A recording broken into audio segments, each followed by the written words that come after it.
Brazil দলে মেসিকে ভাড়া করবেন ব্রাজিল প্রেসিডেন্ট। নেইমারদের জয়ের জন্য মেসিকেই দরকার। চিরপ্রতিদ্বন্দ্বী আর্জেন্টিনার মহাতারকাকে ব্রাজিল দলে খেলানোর কথা বলে ফুটবল বিশ্বে হাসির রোল তুলেছেন ব্রাজিলের প্রেসিডেন্ট লুলা দা সিলভা।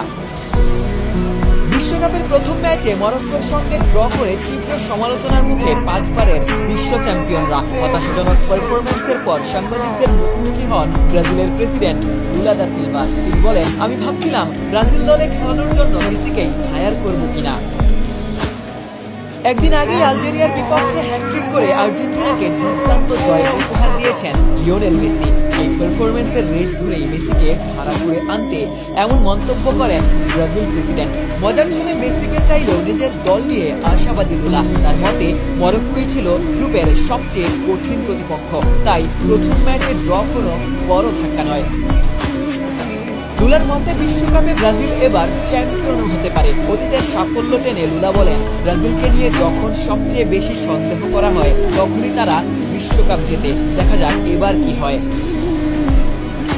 এদিকে ব্রাজিল শিবিরে স্বস্তির খবর হয়ে ফিরেছেন নেইমার জুনিয়র। চোট আর অফর্মের কারণে প্রায় 3 বছর জাতীয় দলের বাইরে এই তারকা ফুটবলার। আমাদের উঠে দাঁড়াতে হবে।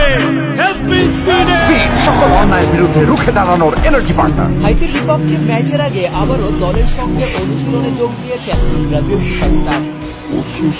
মাঠে ফিরে নিজের চিরচেনা রূপে দেখা গেছে ব্রাজিলের সর্বোচ্চ গোলদাতাকে। সতীর্থদের সাথে যেমন হাসি ঠাট্টায় মেতেছেন, মজার ছলেই সাংবাদিকদের প্রশ্ন ছুড়ে দেন, কি আমাকে খুব বেশি মিস করেছিলেন নাকি?